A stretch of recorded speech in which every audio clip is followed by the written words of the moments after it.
রাজ্যের প্রাক্তন মন্ত্রী সুজিত বসুকে 10 দিনের জন্য নিজেদের হেফাজতে নেওয়ার জন্য আদালতে আবেদন করেছে ইডি। ইডির আবেদনের বিরোধিতা করেছেন সুজিতের আইনজীবী।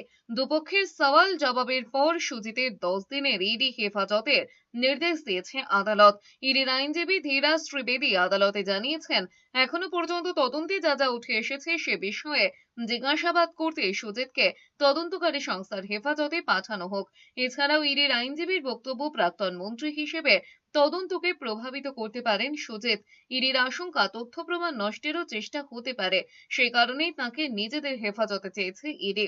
ইডির আরও দাবি, সুজিত এবং তার পরিবারের ব্যাংক অ্যাকাউন্ট খতিয়ে দেখে কোটি কোটি টাকার ডিপোজিটের হিসেবও মিলেছে, কিন্তু অন্তত 8 কোটি টাকার সম্পত্তির হিসেব দেখাতে পারেননি বিধাননগরের প্রাক্তন বিধায়ক। পাল্টা সুজিতের আইনজীবী তার মক্কেলের জামিনের আবেদন করতে গিয়ে দাবি করেন, ইডি যে নথির উপর ভিত্তি করে সুজিত বোসকে গ্রেফতার করেছে সেসব নথি 2022-23 সালের মধ্যে পাওয়া গিয়েছে।